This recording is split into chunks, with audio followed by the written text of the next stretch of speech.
The opinions expressed in this podcast are solely those of the participants and do not reflect the opinions or beliefs of Marshall University, Marshall University Libraries, the Department of English, the College of Liberal Arts, Marshall University Film Studies, or HerdCon.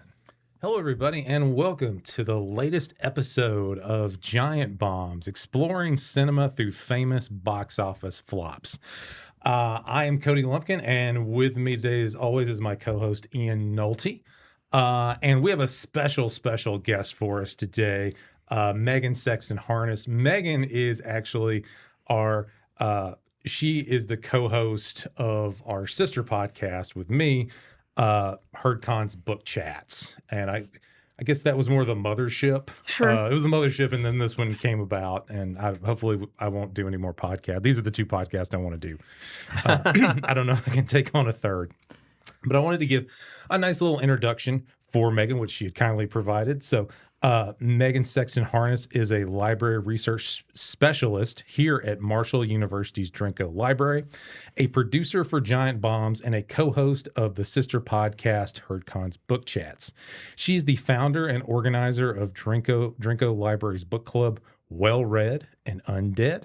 She earned her MA in English from Marshall University, where her research focused on representations of women and LGBTQ communities in zombie films. Her broader academic interests include the horror genre, popular culture, and HIV/AIDS history. So it's great to have you. You're always here, but it's great to have you here in front of the camera and in front of the mic Feels weird being on the guest side of the table. Yeah. I try not to be a diva, but I've noticed whenever I sit on the side, I'm like enormous, and everybody that sits here, so we have to make sure the tall, big people have to sit further back. And so it just balances it a little more if you're watching on video. So today we're gonna talk about a film that is a favorite of yours. Yes. 1996's Behind the Mask, the Rise of Leslie Vernon. 2006's. I'm sorry, I say 1996. You did. 2006, which was an interesting and very dark year in America, and a dark year for a lot of cinema, which I think Leslie Vernon kind of becomes that as we go along. Here's the brief IMDb film summary. The next great killer and psychopath has given a documentary film crew exclusive access to his life as he plans his reign of terror over the quiet town of Glen Echo. The Rise of Leslie Vernon was a independent low budget film. I was looking online, but the budget for it was probably probably around $800,000 production, editing, paying actors, and all that.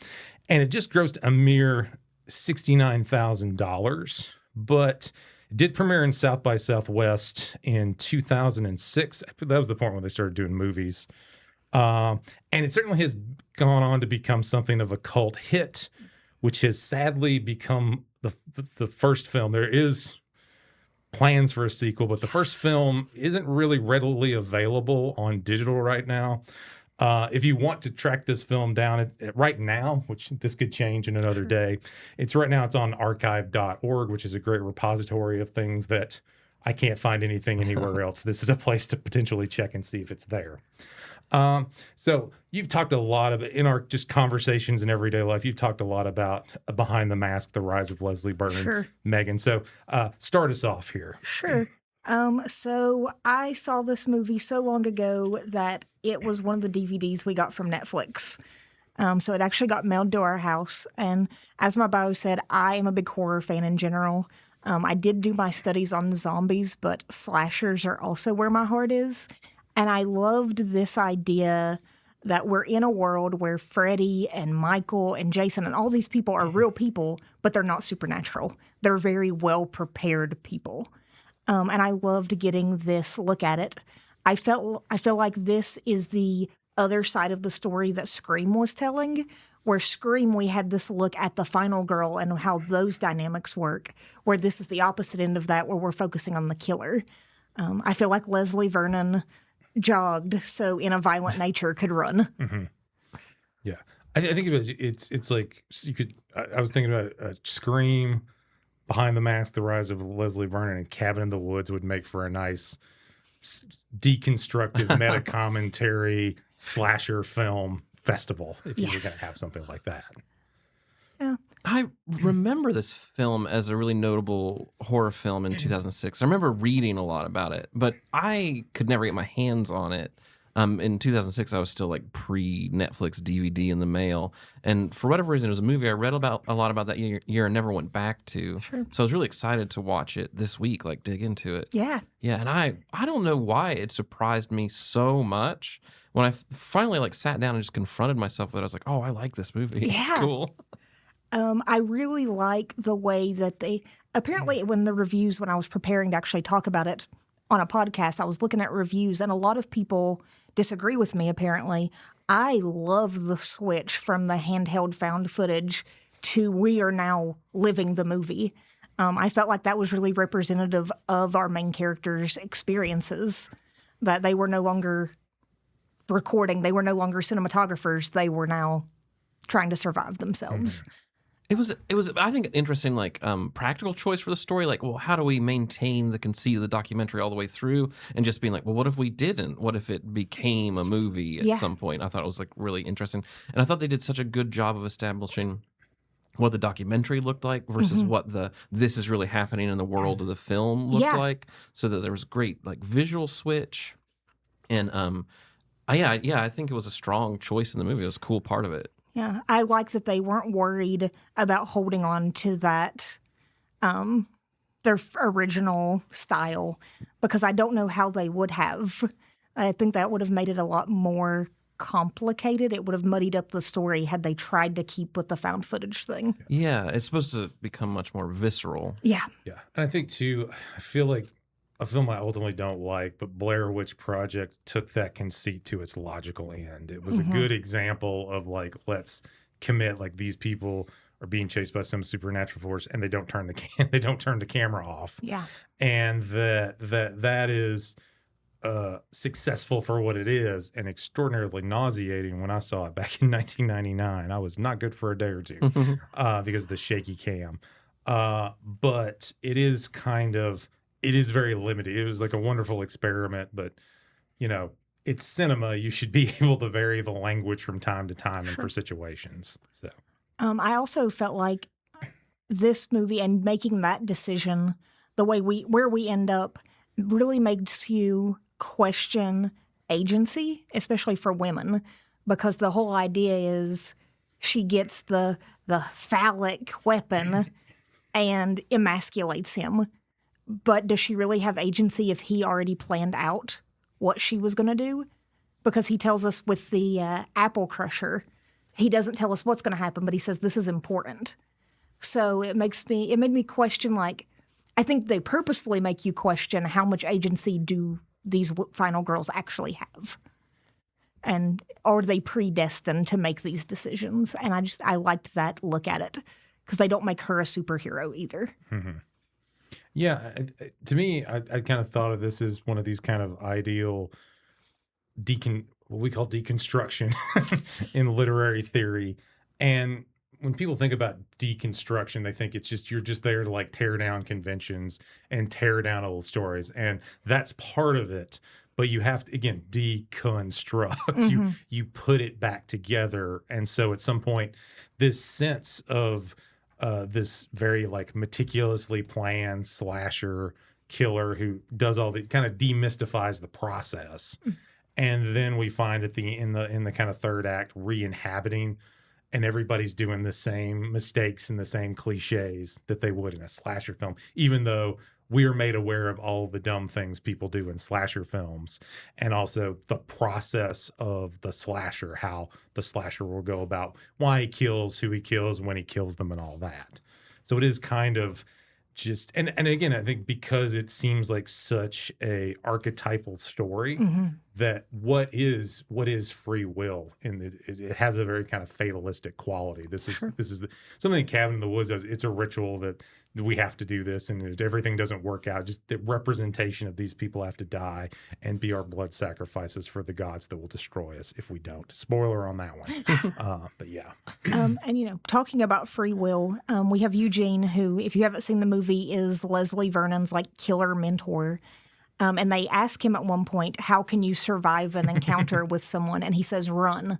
But later we see a cameraman run, and he's the only one of the original 3 to die.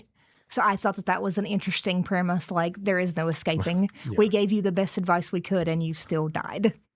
Yeah, I was really struck by the idea. I don't guess I didn't really think, like, what do I think the premise of this movie is? But how much of it is that Leslie is less planning, like, to be a slasher as much as he's directing a slasher movie, where he's like building the environment and like moving the archetypes together so it'll play out as a story he's creating. And I do think it's interesting you mentioned like Cabin in the Woods. There's like this reason for the killings. Like if we do this, we get this result.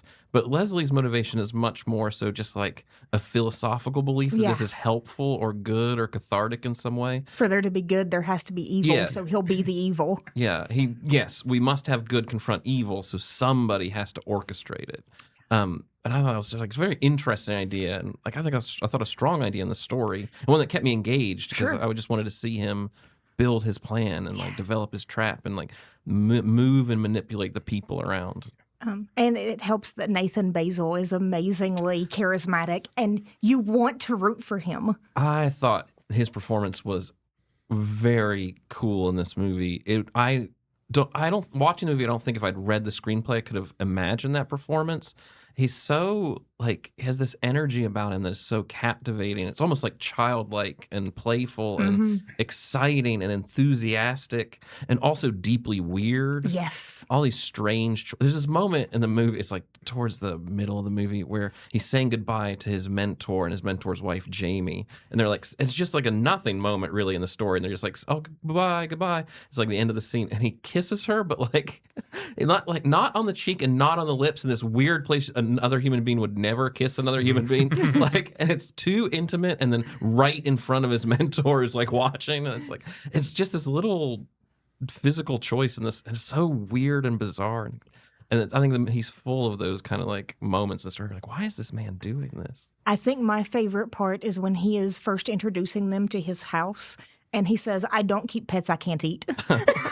Like that just touched me. And I love pets. Yeah. I could not imagine ever eating one. So just this idea that you would purposefully get a pet in case you need to eat it. Yeah. Like, this is just funny to me. I was surprised how funny this movie was. Like, I thought a very funny idea and consistently like darkly humorous. See, a lot of the reviews that I read were a lot of people who did not think it was funny. If they didn't like the movie, they either didn't understand what was happening in it, or they were like, it wasn't funny. And I was like, what's not funny about this movie? Yeah. I don't think it's like it's not, I don't think obviously funny. Yes. But it is like, this is weird and funny. For context, for you guys and for the viewers, I think Faulkner's book, As I Lay Dying, is one of the funniest books I've ever read. Oh, it's hilarious. So if you think that kind of humor is funny, you probably will think The Rise of Leslie Vernon is also funny. Yeah, I'm also thinking about that that Leslie Vernon is the director of his own movie, but he's someone who meticulously plans and then also accounts for improvisation of the victims / characters. But it has that kind of, I guess he has that kind of Svengali quality, like he's anticipating their moves. That of course the camera crew turns against him and doesn't want to be involved in the production because they have some sort of moral compass that finally tilts toward doing the right thing. They go pretty far along. yeah. Like people die, and they're like, I think this is too far, and they try to save it. But then he accounts for they're going to go to the other side, and now I've reshaped the narrative, so they're all going to be my victims. So I think that this is. It's a very obviously a meta commentary on filmmaking, but it kind of props up the director or Leslie Vernon as the director, as this kind of godlike, manipulative, kind of Machiavellian kind of figure. And then I like that like at one point, the people we're watching think, oh, he's changing the plan.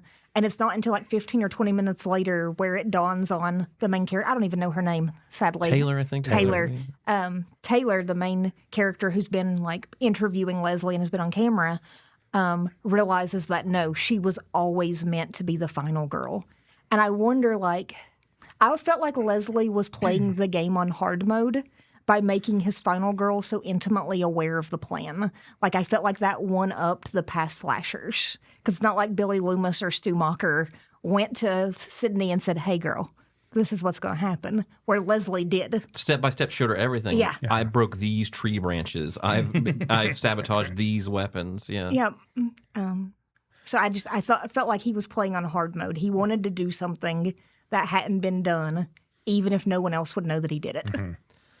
I mean, he kind of has that vibe, not to make sports analogies, but some sort of dominant player that you know what that player is going to do. You just have to stop them, and you can't stop them. Like you can't. You take 6 people to bring the running back down, or you can't stop Jordan from driving. It is just like, go ahead, try. I'll tell you everything that I do, and then you can't stop it. I think there's a lot of joy in this movie in the intense, like, procedural nature of his planning this slashing mass murder. Yes. And I think Basil, he does such a good job of playing it as, like, his interest and, like, his art form. I like the scene where he's like putting on makeup to put on under his mask, and he's describing how he made it, like the specific gels he uses. Like, I forget, it's like he has a fire retardant gel. And It's got preparation. Oh age in it. like a prize fighter wears, so if he gets cut, it doesn't bleed too much. And he has such like this meticulous specificity of, these are my materials. These are the right materials to use for these purposes. Like someone who's studied it, like maybe someone who like makes perfect sushi, like that. But this is just his perfection. I'm also really interested in this world. Is there someone paying these people? That I thought was a really intriguing idea, because it's not that Basil acts alone. He is part of he has a mentor, somebody who trained him to do this, and they are part of like a craft of people who share like this kind of like weird theatrical slashing, and they have a belief that it's, if you can make a final girl confront evil, that this is good for our community, I guess. I don't know if that really outweighs how much fun it is for them or how much they enjoy it, but there's a reason they're doing it, and they've taught and trained each other how to do it. And they have these long talks in depth about like, this is, in this situation do this, and in this situation do that. You don't want to do that right now. You got to wait till later to do this. Like the old serial killer, I thought was an interesting character. I thought his wife, I would love a story about her, because we find out that she was his final girl. And I'm so interested. I want a movie about how she moved from being final girl to being with the slasher. I'm like, is this Stockholm syndrome? Like, what is happening here that you're now cheering for someone else to do to other people what happened to you? It strangely made me think of the documentary American Pimp, directed by the Hughes brothers, and it's like near the end of American Pimp, where it's the pimps that they've been talking to at the end. They've all basically retired, and one of them said like, the last woman I had, I ended up marrying her. That it was like the one that you knew, like, that you met your match, or you found the one that like she was gonna stick around and be there for you. That's the one that you marry. Eugene's final girl for him. Also naming her Jamie, like Jamie Lee Curtis. Oh. Beautiful. Oh, this movie is like very deep it's for people who love slasher movies. Absolutely. There's a lot given to slasher fans. I love Kane Hodder's. Oh, was he in this movie? I didn't even notice. Yes. He, like, for 3 seconds, when they are first on Elm Street, when she's doing the intro, and she goes to the neighbor and tries to get him to answer questions about living on Elm Street, and he gives her a dirty look and goes in there. It's 3 seconds. No words. Yeah. That's Kane. I don't know that I would recognize Kane. He was Jason in Jason X. Yeah. He's also played Leatherface in a couple, and if you've watched any of the Hatchet series, he played Victor Crowley in that. I think he was in like 6, 7. He was in 6, 7, and 8 or something like that. He played Jason, and I know those films are pretty ridiculous. But everyone's like, he's this big physical menacing presence in the way, like people recognize that he gave a good physical performance in those films. I have this fun headcanon that in their world, Kane Hodder is a serial killer and he has retired and lived a normal life. And that's why he gets so offended by them coming and asking their questions. Just a little ode to him. One of the things, going just real quick back to Scott Wilson as Eugene. Scott Wilson you've probably seen him in a lot of things. He was on The Walking Dead. One of his early films, he has that very kind of, he seems like an actor from the South kind of quality to him, or the Midwest, which I know are two different places. But he was one of the killers in Cold Blood, the first film version. Really? Yeah. So this is like, he is an old school prototype slasher in that. So I think that's just a really nice reference back to, you're kind of In Cold Blood being this landmark nonfiction book of true crime that now we see true crime and murder story, podcast murder stories and things like that. So it's a nice recognition of an earlier, like a pre-slasher generation. Oh yeah, I didn't by realize casting that. him. I was looking at it as like a pre-cameo because he has that iconic role in Walking Dead. Where it's like, he went on to be in an iconic horror franchise, but I didn't realize he's in Cold Blood. But there's great cameos in this movie. Like Robert Englund has a big part in it. I got really excited to see. Oh, what's that actress's name? Zelda Rubinstein. Yeah, it's a great cameo. She says the word microfiche. I didn't realize how much I wanted to hear her say microfiche. This iconic voice saying one of the most interesting words. We use microfiche now. This was actually her last performance. This was the last movie that she was ever in. Yeah. But yeah, maybe I'm just a librarian, but I was like, leave the librarian alone. We're so nice. We just want to help you. Yeah. I think it was very clever to have obviously Zelda Rubinstein have a librarian do it, but also have that actor do the exposition dump, because she's got this really distinct voice that is this kind of squeaky voice, but it has an authority to it.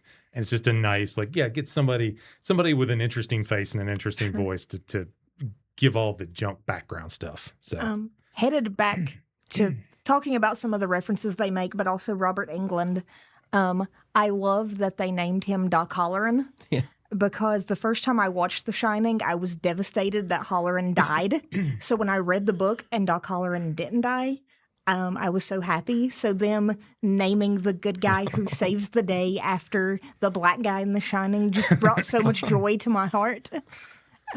This is a movie for horror. I can imagine it being so exciting for horror fans. There is even a part where they are playing the final song in The Shining in the background while Leslie is getting ready.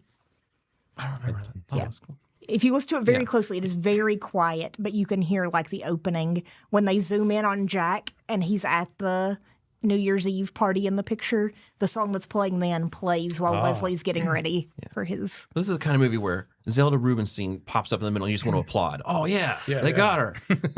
I think that movie has that. It's designed to have that effect on you. Yes, I'm just a big fan. Like I said, I'm a horror junkie. I have been. My mom had me at 21 and she wasn't ready to give up horror movies. Yeah. So I very remember being 3 years old and watching Scream and my mom just covering my eyes at parts. So you turned out fine. I did. I'm a librarian, so it didn't go that bad. Yeah. Yeah, I'm thinking. Yeah, I think it's interesting that you have England, who he's known for Freddy, but he has played good characters. Mm-hmm. And I suppose Doc Halloran is a good character in this, but it is a wonderful parody of Donald Pleasant's performance as Dr. Loomis from Halloween. And I think this film is more honest about how completely useless that character is. Because he's just there to get knocked over the head and stabbed and be wholly. I mean, it is in some ways this kind of educated, middle-aged man is absolutely useless against the primal forces of evil, and he can't help anybody. So he's just there to be stabbed and hit and somehow survive. I also love that Leslie, very gleefully talks about how he took out a restraining order. So if he even tries to turn him in, he explains where the legal system is falling through the gaps. Yeah. If you could take out a restraining order on your own psychiatrist, whew. And it is that kind of sociopathic, psychopathic like logic and using the legal system against it was something like a normal person wouldn't think of those things. And it's not that they're necessarily smart about the legal system, but they find these loopholes and exploit them. But also it keeps the story going and keeps the tension up because Halloran has to break the restraining order to try to save people, which he is terrible at. He just gets knocked in the head and stabbed. I also thought it was incredibly smart to have Leslie find a town that already had an urban legend. So there wasn't something that he had to build on. He didn't have to build a legend. He just had to find a small town that already had this like horrific backstory. So it's like, is he getting this weird kind of twisted revenge for the characters? Like, is he letting them tell this story? I just thought that was an interesting way because it's like, how do you build that backstory from nothing? Mm-hmm. Yeah, I was also thinking it was one of the things, and this was filmed in Oregon, and I recognized some of the things from pictures and videos, but the Pacific Northwest specifically, it was kind of, it was like the fertile ground for serial killers. Mm-hmm. There's a lot of them. Maybe they didn't kill, they did kill, or came up in Oregon or Washington and killed somewhere else. So Ted Bundy, the Green River Killer, the Night Stalker, the Hillside Strangler, etc. They're all connected to Oregon? They're Oregon and Washington. Yeah. Different part. Some of them killed there, like Ted Bundy killed in Washington. Then he escaped to Florida to kill more people because it was something very strange about apparently that all the women were like, that Ted Bundy guy's a creep. And the cops all thought he was kind of charming, and they thought he must be really smart, but he was just lucky. And they didn't listen to the women when they're like, there's a creepy dude here. And so that, again, sexism and chauvinism prevents a serial killer from being caught. But there, yeah, that kind, something about, I was looking online, maybe it was the pollution at the time, the lack of sunlight. There are all these things that might contribute to someone becoming a serial killer. That grew up in, say, Washington and Oregon. Also, a number of them would go on. They grew up in the Pacific Northwest, but then they would go down to California and do their killing, like the Night Stalker or the Hillside Strangler. So that it is a fertile crescent, if you will, of slashers, which is kind of what Leslie Vernon does. He is from there, mentions it being, I think, from Oregon, and he's come from somewhere else. So that's the breeding ground. I don't know. It's like, this is where you spawn, and then you go out and do your killer work somewhere else. Yeah, I think they said that Glen Echo is in Maryland, I think is where the movie takes place. I don't believe the movie addresses the difference between a serial killer as we experience them in our human world and what these people are in this movie, because they are distinctly something different. Sure, they are not serial murderers who are murdering compulsively. They are their own kind of like clan, or what's it called when you are when you're like a Mason? You're at a lodge. You're in a lodge. You're in some sort of organization. A fraternity. A fraternity. They are a fraternity of killers. Like, they've been passing down this craft for generations and generations. They have a cohort. They have a pod, like the whales or something like that. Also, the difference in I'm going to kill people over a matter of time versus I have this one big event. I also feel like it's the difference between like mass casualty events like mass shooters and serial killers. Like, couldn't imagine calling a school shooter a serial killer. Because that wasn't done in a serial of events. It was a one time. Yeah. Even though they still killed multiple people, I feel like that's also kind of the difference there. Yeah. I will say, I was, especially as I get older, I'm surprised about how much I like this movie. When we talk about the differences in it, it makes sense. But like, I am generally not a horror comedy fan. I do like Shaun of the Dead. I don't know how you could not like Shaun of the Dead as a zombie fan.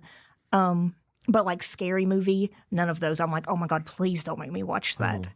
A Haunted House. And I like the Wayans. That's the thing. I like their other works. I just do not like those movies. So liking this movie, and it made me wonder, like, is there a difference between parody and satire? Is Scary Movie more of a parody of the horror genre, still told by people who love it, versus the satire of The Rise of Leslie Vernon? Yeah, this movie does not have jokes in it. Like, there's no joke that emerges like from like a situation develops where you're supposed to like the movie never winks at you. Yeah. Like all the things that are funny about it are like I can't believe he takes this so earnestly, or I can't, like, this maybe seems foolish because it's so extreme, but like the person who's doing something extreme that you're laughing at believes it with all their heart. Like it's all based in character and all, like, you are supposed to believe the reality of the situation. Yeah. As we said, I couldn't imagine anyone playing that character better than Nathan Basil. I was blown away by this performance and I couldn't get over it. I was like, this guy is so good. I was kind of surprised because I was really unfamiliar with him. Sure. When I looked up and saw like that he didn't like move on to bigger roles after this. I understand that this movie was not essentially successful, but it was like a notable cult hit. You think he would have found a pathway to maybe some bigger movie or some big TV show, but it seems like he just kind of hung around this world of like low budget independent cinema, which I want to see his other movies. Like he was so interesting and like really, like I thought, put this movie on his back and like I thought really understood how the movie worked at a deep level and was really clearly invested in this story. Is he like a key figure in bringing it back as a sequel? He is. Yeah. Him and Angela, who plays Taylor, are both coming back. And the original writer is also coming back. And on that note, I got a quote from him, which just made me love him even more. When he was asked about a sequel script, he said, "However, I don't think we'd undertake a sequel unless the script is as good or better than Behind the Mask. The first was so good, it would be pissing on Leslie's legacy to set out with anything less than inspired, and Leslie would never have that." And I just love that, one, that protectiveness over the story, but two, the way he knows Leslie Vernon. Yeah, and I think in that statement, I'm sure that this man's life is very complicated and his feelings about this movie have changed over time. But there's no like bitterness in this where he like looks down on this movie or like he had a great performance in this movie and like wants to bring it back. He was robbed. Yes, I believe so, because I can't imagine being like a producer, someone who works in the industry at South by Southwest and seeing this movie and not thinking, I gotta put that guy on TV or whatever. And they won no awards at South by Southwest. Yeah. In fact, I found that every award they won was international. They won no United States awards. Yeah. They won 2 in Asia for this movie. But You're telling me he never read for Dexter? oh, maybe he's a little too goofy. or a serial killer that Dexter would have fought at least at some point. Yeah, growing up, I thought I was biased. I don't know. You guys are a little older than me, so I don't know if you were part of the iCarly craze. Oh, no, I missed all that. Yeah, we missed But all that. he always reminded me of Carly's older brother, Spencer. They look kind of similar, and they have that same chaotic, childlike energy. And so I always looked at him, and I was like, Jerry Traynor would do a great job playing Leslie Vernon. Angela Gothel's, on the other hand, this whole time I was watching this movie, I thought she was great too. And the whole time I was watching this movie, I was just like, she seems so familiar to me. And I was like, I know, I must have watched a TV show she was in or watched a movie she was in like 3 times. Just like I had so much familiar with her face. But I went through her whole career and I was like, I never really spent any time with anything she was in. But she did, I think, have like a really good, like a working actor career following this. She was like in every TV show that was like a procedural TV show. She was in an episode of almost everything from like 6 Feet Under to Grey's Anatomy. Sure. She was in, I remember she was in Comedy Central's first TV movie in 2002 that came out right before this. It was called Porn and Chicken. I remember that being a huge deal that Comedy Central made a movie and we're doing a TV movie on Comedy Central. I remember being so into that. And I'd watched that movie, I'm sure, when it came out, but not so much so that I would have this strong reaction to her face. And I couldn't figure out, why is this actress so familiar to me?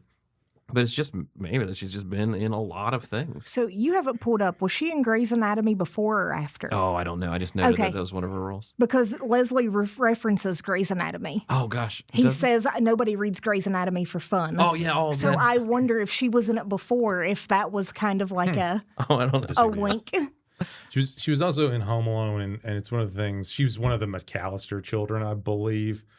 And when I put those, like watching the film, I was like, okay, what was this person in? And then you see it, and then you see her when she's a child, and then you see her as a grown ass adult, and you're like, uh-oh. Because I always feel like when you see, to me, when you see child actors, you your sense of them goes back to when they were children or how they sounded when they were children.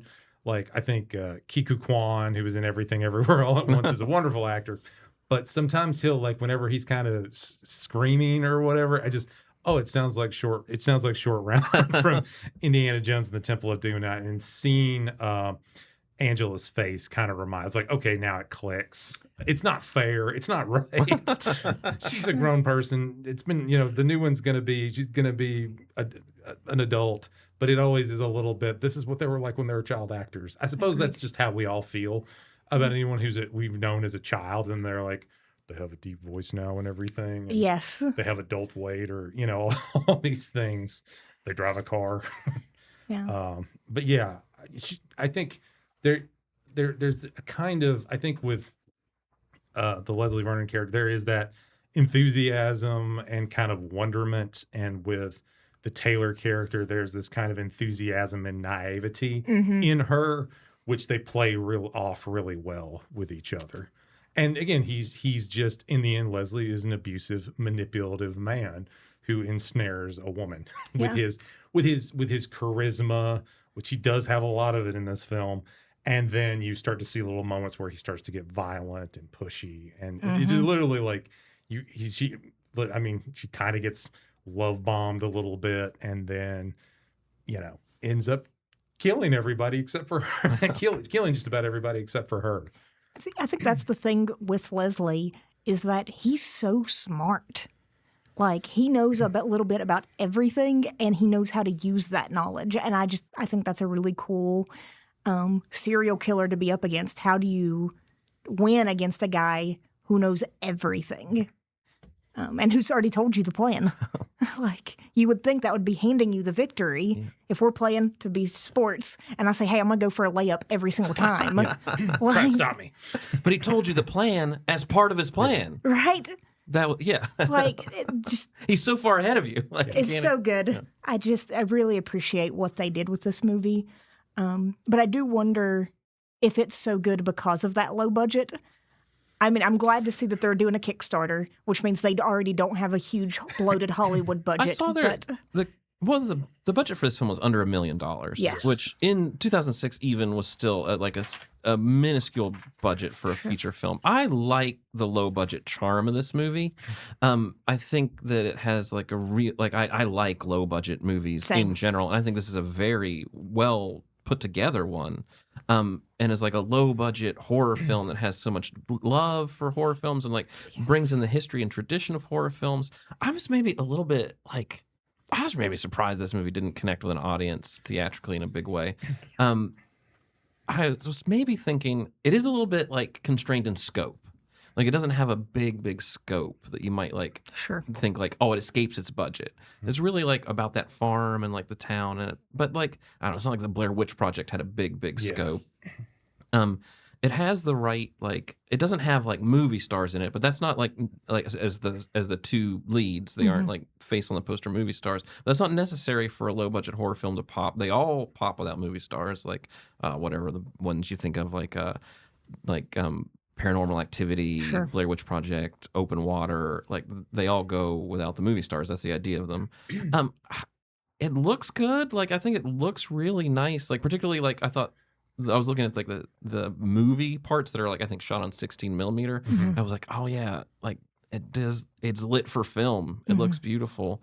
I was thinking maybe like the third act, it needs to pop in a way that is like viscerally violent, and like when it turns into an action spectacle, I thought it does grain against its budget just a little bit, but it does deliver cool horror movie slasher kills. Like, there's one, he kills a guy with a post hole digger and digs his heart out of his chest with a post hole digger and drops it in his hand. Yeah, and I was like, that's everything I wanted from a slasher movie. Yes. It's fantastic. So it even has like those moments in it. Yeah. And I couldn't figure out what were horror fans doing in 2006 that they were not lining up for this one. Yeah, I don't know, because this was about 7 years after Scream 3 came out, because I looked that up.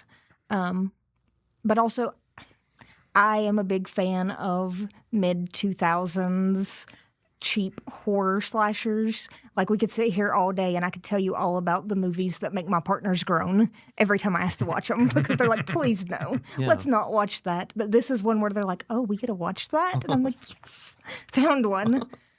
I was trying to think, but I remember with the Scream films, I believe it was somebody interviewed, a producer or something, and it was like they made the fake blood. So Scream was like 4 buckets of blood. Scream 2 was 3 buckets of blood. And Scream 3 was, we got it all down to 1 bucket of blood. So there tended to be this shift to less blood. And I think this kind of attempt to make horror films PG-13, like these kind of horror films PG-13. And you also believe you had Freddy versus Jason that came out before that. Remakes of horror films. So it was like, nobody wanted like a new, this was Hollywood. It was like, very much, I think by that point, they're getting into what is safe and bankable and pre-existing intellectual properties that we have a right to and has a built-in audience. So breaking a new slasher would not be anything that Hollywood studios would have been interested in at that time. If we can't go back to Jason or Freddy or Mike Myers or who, even if they were a shitty one from years before, they still at least had an audience. So yeah. And I guess too, maybe I was thinking this movie is like 10 years removed from Scream, but I'd forgotten that Scream has so many sequels. So maybe even just like the getting meta about horror film, like slasher movies seemed a little bit tired at the idea, even though I think this is a very fresh movie. Maybe it was just tough to sell in the trailer.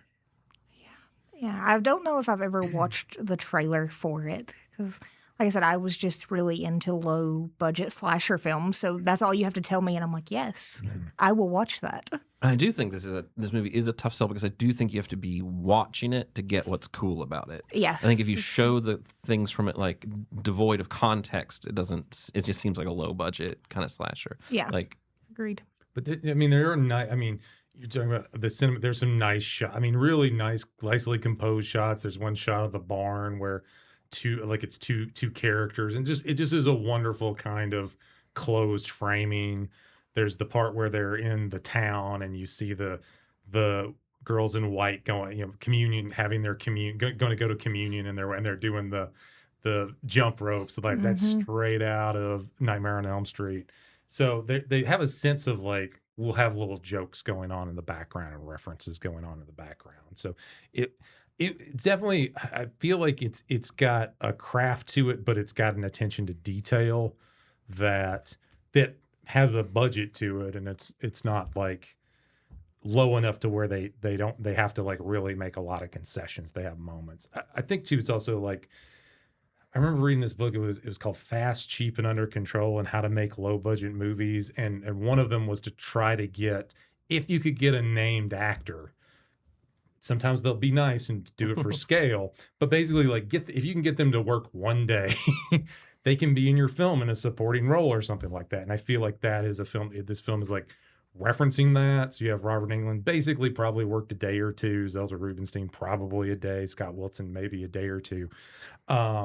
But something that is very convenient for them, but also kind of shows that maybe they were only there for a day. You notice it a lot with like earlier horror films where like you have some kind of like, I don't know, John Saxon or whatever kind of well-known actor from the 70s shows that they're in the first 5 minutes and their last 5 minutes, and you shot those at the same place in the same day, most likely. So I think it's something that is very conscious of its budget and how it's a film that is making a horror film and a mockumentary, but commenting on how it's making its horror film mockumentary at the same time.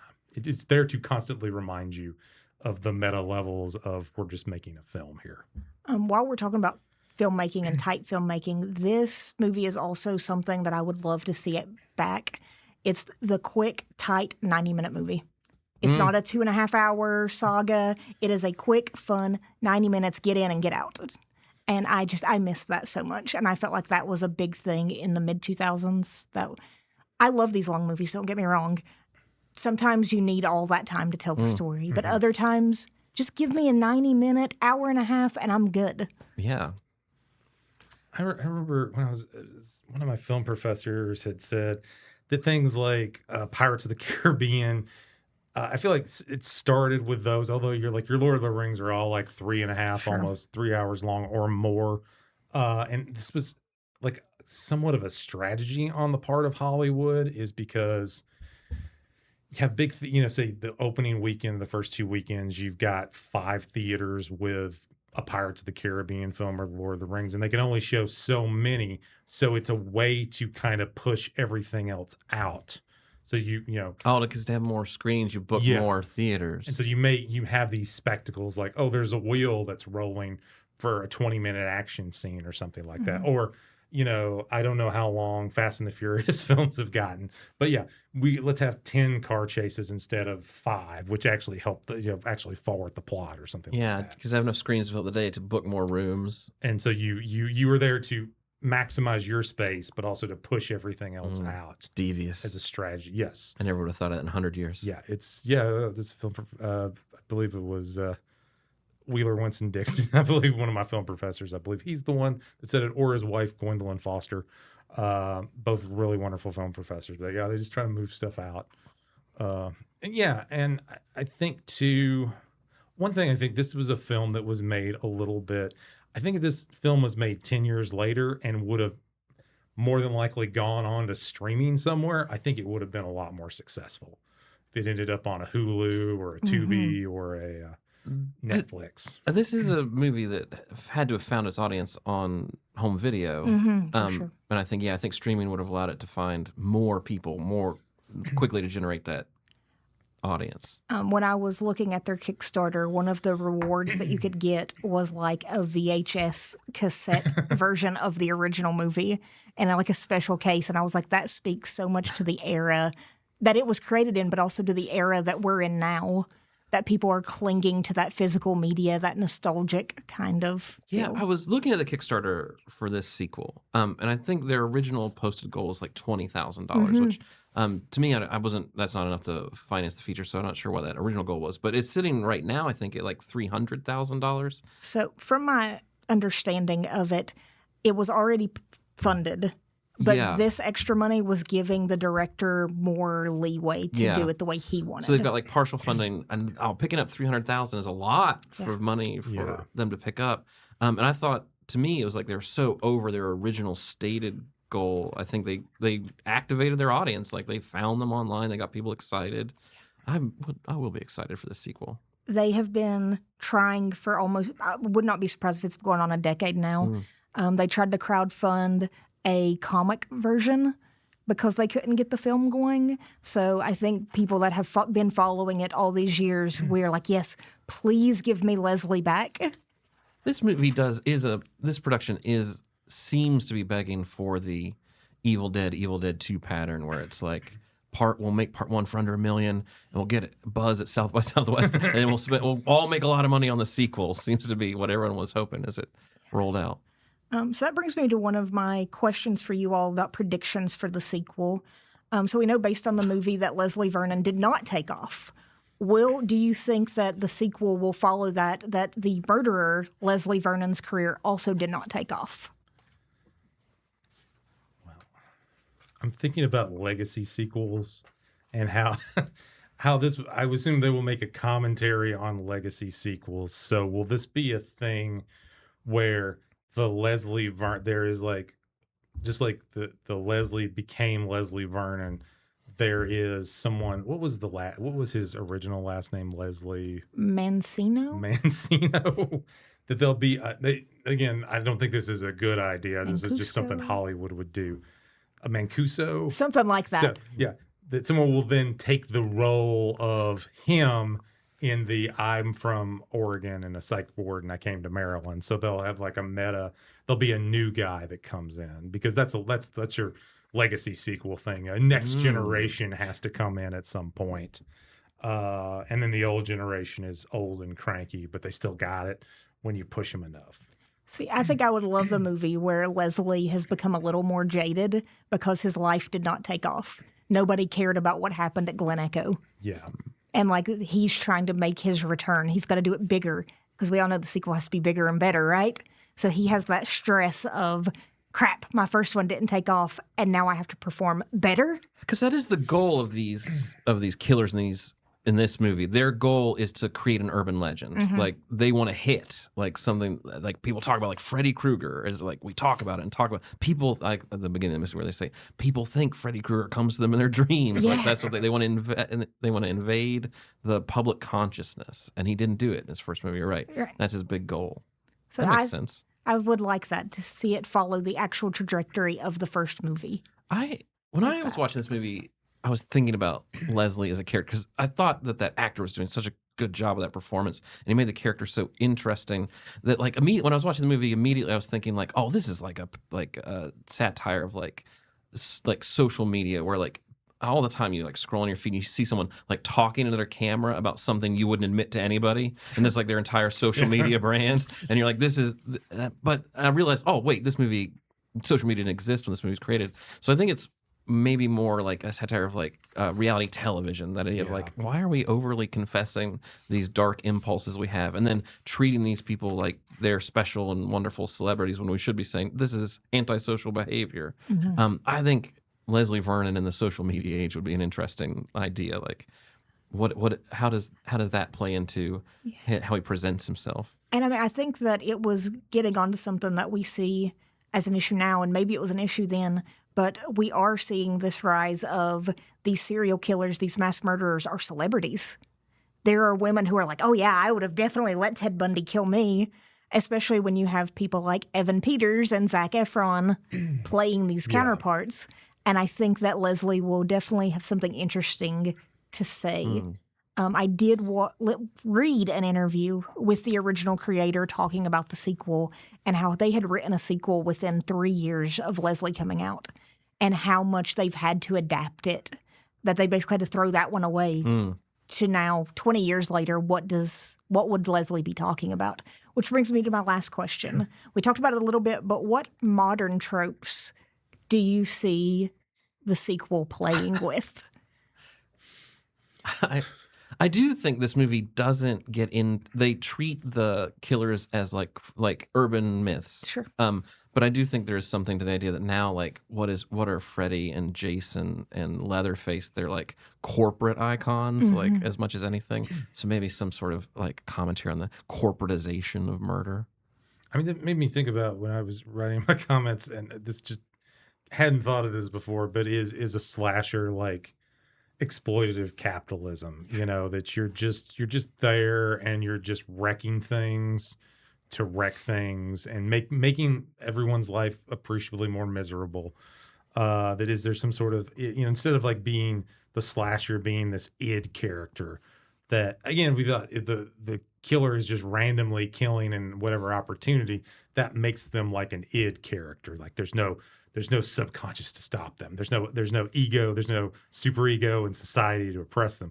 But here, this is very much like a company of like, how are we going to exploit the water resources in this town or the mining claims in this town, and how will I meticulously do that and manipulate and weaken the morale and mindset of the people that I'm going to literally kill, but in that figuratively kill and destroy communities. So it makes it feel like more sinister than it's just a guy from the id in the netherworld's like, I need to kill people. There's a purity in that where this Leslie Vernon character feels like he could get tangled up in corporate things. I would say I think I would love to see like your idea where there's this legacy Leslie Vernon facing off against the real Leslie Vernon. Like he set up Glen Echo again, the new guy has, and then the real Leslie Vernon comes. Yeah, someone like you were saying, a younger character who like the Leslie Vernon from this movie views as like a dilettante. Like he's not doing it right. Yeah. Like he doesn't have the appreciation for the craft. He doesn't have the legacy mentorship that he was just someone who read about it on the internet and tried to do it. Mm-hmm. I could do that, or that somehow Leslie Vernon has violated the code of slashers, and there's a greater slasher cabal. So you're kind of Blade, Ready or Not 2, kind of there's a whole other thing that's been set in motion from the first film. That would be one approach. Just thinking of what Hollywood approaches would be. I would like to see more of these kinds of guys, like the different characters that exist in this world of like, oh, we're the slashers. You could go all superhero with it, with all these different slashers. The Leslie Vernon cinematic universe.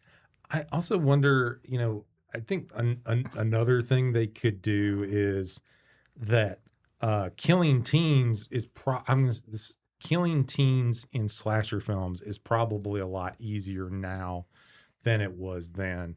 When they're on their phones, they're not paying. Literally, like that kid's just gonna walk out in the road and get run over. I don't even have to do anything.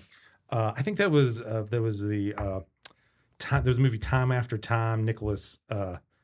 Not Nicholas Roque, Nicholas Myers did it, and it's about H.G. Wells and Malcolm Dell plays H.G. Wells, and David Warner plays Jack the Ripper, and they go forward in time to San Francisco in the 80s, and like Sherlock Holmes goes to like eat at McDonald's, and he's quite fascinated by it. But anyway, like Jack the Ripper like sees the world now on the TV. It's like, I'm not that bad actually.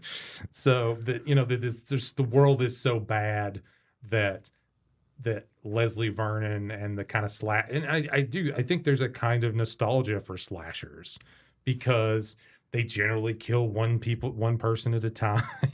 They're not these mass killers.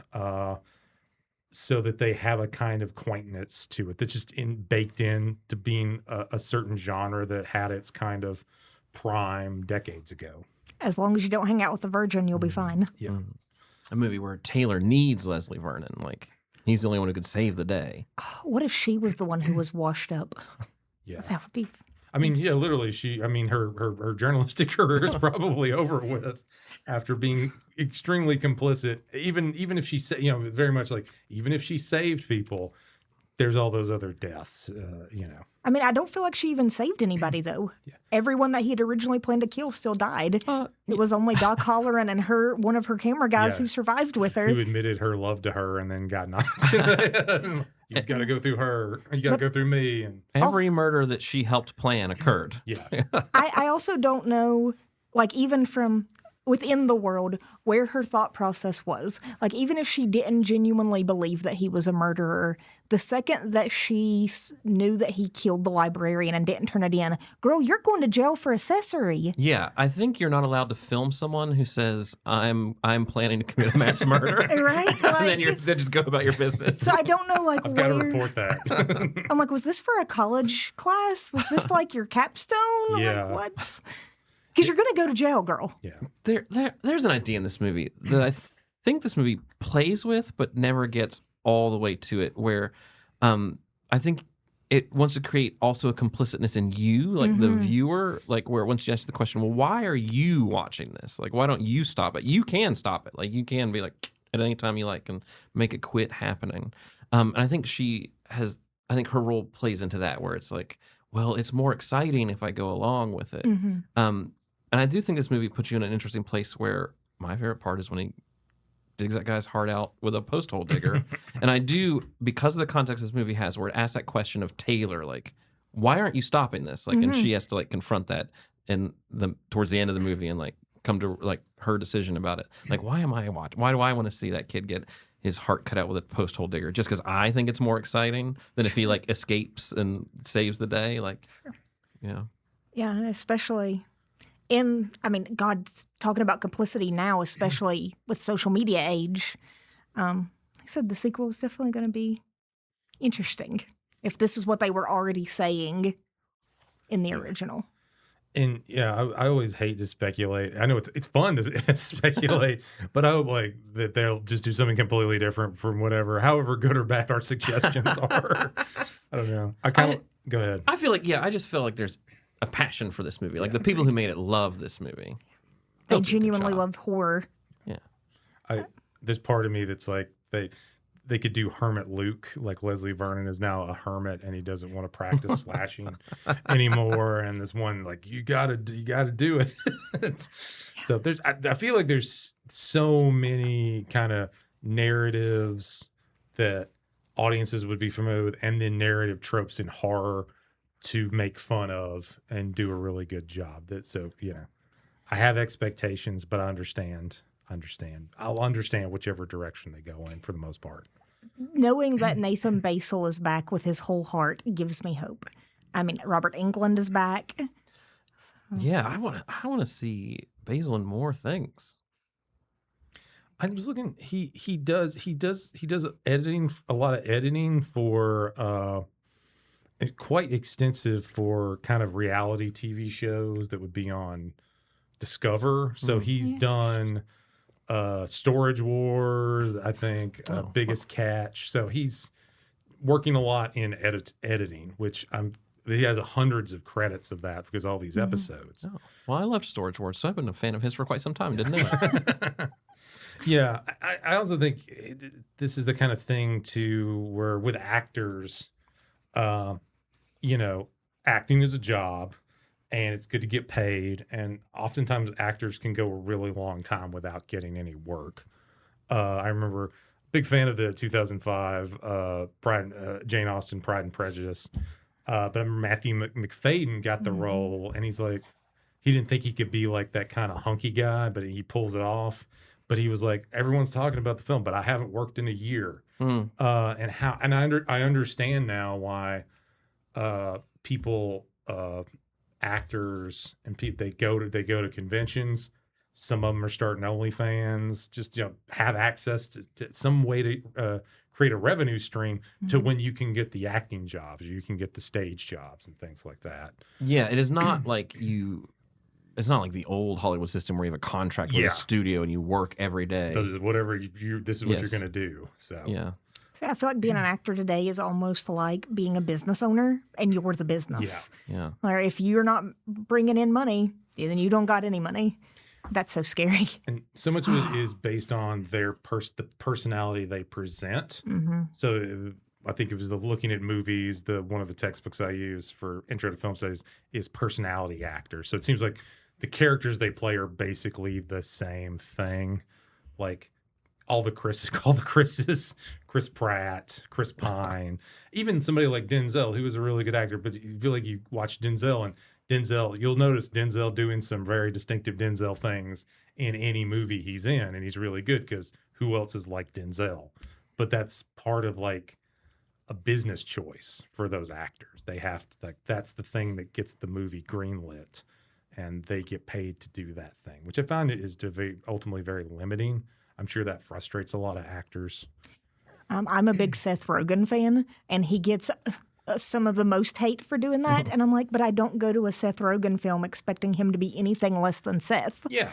Like, that's who I'm here to see is that goofy. Even I listened to his audiobook, and it was 100% exactly what you would expect from Seth Rogen, which is a great thing. It was very funny. Yeah. But and he's someone that has grown and matured as Seth Rogen. Yes. And, he's not the same person that he was in Freaks and Geeks or something like that. So, but yeah, it's tough. It's tough to break in. It's tough to keep working. And who knows the trends of things. I feel very unfortunate the actor Basil. That I don't feel like that was successful enough to be like, well, everybody knows you as Leslie Vernon, so we're not going to hire you. Kind of thing. But he has his presence, he has charisma, he's funny, he's a good actor. Yeah, give this guy a chance. He sold that role. Yeah, and I think it's what you both had talked about. It really wouldn't. He was the one that made the role. It couldn't have been. I don't think it would have been the same with anybody else in it, whoever that was. So, no, it does really feel like a magical performance. Where oh, this guy really got this story and this character. I feel like he, as a person, loved slasher movies. And like he was one of those guys that was like, man, if I were going to be in a slasher, this is what I would have done. So then when he got the chance to, he was like, I know exactly what I'm doing. I do think that Leslie Vernon is an interesting hybrid of kind of slasher templates. I always think about, from what I've read, so like there's the mask killer. Mask killer doesn't talk. They just go stabby or whatever. Sure. Whatever. Mike Myers is your classic example. He stabs you and then he's kind of like ponderous about, I will watch your life go out of you and then kill somebody else. And then you've got the talking killers, which are much more jokesters. You got your Freddy, you got your Chucky. Even though some people think Chucky is a front to slasher films. But they talk, they make jokes as they kill you. So you get this kind of, when Leslie has the mask on, he is the mask killer. When he has the mask on, it's like the behind the scenes, chatty, quippy kind of slasher. I guess there's a little Batman to it. It's like Batman can defeat anybody with a sufficient amount of planning is one of the things I always hear. And so it is that Leslie Vernon will defeat everybody with a sufficient amount of planning. I do think this movie is, as much as it's about slashers, it's also about filmmaking, like, or maybe more specifically, like storytelling more broadly. And the Leslie Vernon character, when he's out of the mask, does remind me of like an actor who like wants to talk to you about the process of making Leslie Vernon the masked character, and like has all you need to understand the nuances of everything that went into it. Like, he has this great, like, he's overflowing with passion for the slashing I'm making. See, I like that when he's not in his mask, he's given that more charming, like, psycho vibe. Yeah. Like, you want to have a beer with this guy. He's so much fun. And then as soon as he slips that mask on, it's like that Leslie is. I feel like that may be the Leslie Mansuko or Mancino, whatever his real name is. And then once he slides the mask on, then he's Leslie Vernon. Yeah. And yeah, he's got his charms, and he's he's a psychopath. So, my admiration for him can only go so far. There's a speed limit. So, well, any last thanks for your lovely insights about everything. I was just really enjoyed the film and enjoyed looking at your comments. So any last thoughts or concluding thoughts about this film? I love getting to introduce people to this movie. I've never suggested this movie to someone and they come back to me and said, I hated that. So I'm glad to hear that streak continues. Yeah, I was so happy to take a look at it after having ignored it for 20 years. I was like, oh, what was I sleeping on this movie? So good. Yeah, I'd seen it was a conference in 2016 and someone talked about it. And I was like, that sounds really fascinating. I should check out and see that once. And so I can't remember the student who did the conference paper, so I apologize for that. Maybe we'll put it in the description if I go back and see who that person was in the Pop Culture Association files. And I want a proper attribution, but I was like, this is a really fascinating story, and I should watch it sometime. And I have fulfilled that promise by watching it. I do also want to say that we agreed to do this episode not even a week before they announced the sequel. Yeah, the sequel is a brand new idea, yes. a big, and I was happy to see that it was so successful. Me too. But like I said, it's been 20 years of people passing this movie to each other. So I was shocked that it was only on archive.com because. Yeah, I hope, however good or bad the second one is, I hope we know the first one's really good. So if that can some way, who knows who owns the rights to it right now, the distribution rights, but I hope it's a way to get more people to see the first one somehow in a venue that's not archived out, which is great. It's great, but sometimes the quality isn't the best. They may not have subtitles. Just one of the more venerable Criterion channel. Come on, Criterion channel. I guess because I own a copy, if you can get a good copy, I did not watch it on archive. I said I own it. It's not a great rip of the movie. No.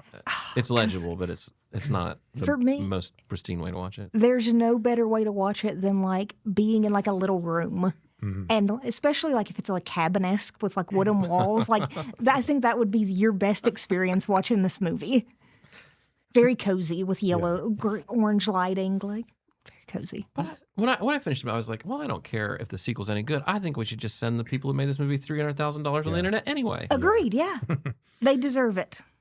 It's time. Yeah. Yeah, and I think I lost my train of thought. Oh, sorry. I don't know if I'll get it back. Horror film slashers. I don't know. Somebody say something else. But yeah, I think it's time that this movie gets all of the roses that it deserved 20 years ago. And it does. To me, it seemed I was surprised because I hadn't thought about this movie in 20 years, and then immediately after you brought it up, and we scheduled it. It was like, oh yeah, everyone still remembers and loves this movie. Here's direct evidence of it, numerical. I can watch the dollars come in on how much people like this movie. Mm-hmm. Yeah. Yeah, and this is film. Okay, this is film history. It should be preserved in some way. So I hope at some point they'll get some sort of updated version, clean it up, and all that good stuff. So, yeah. Yeah.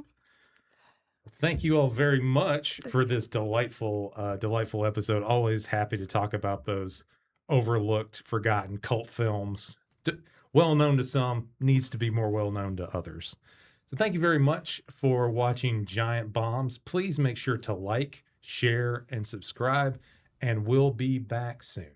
Take care.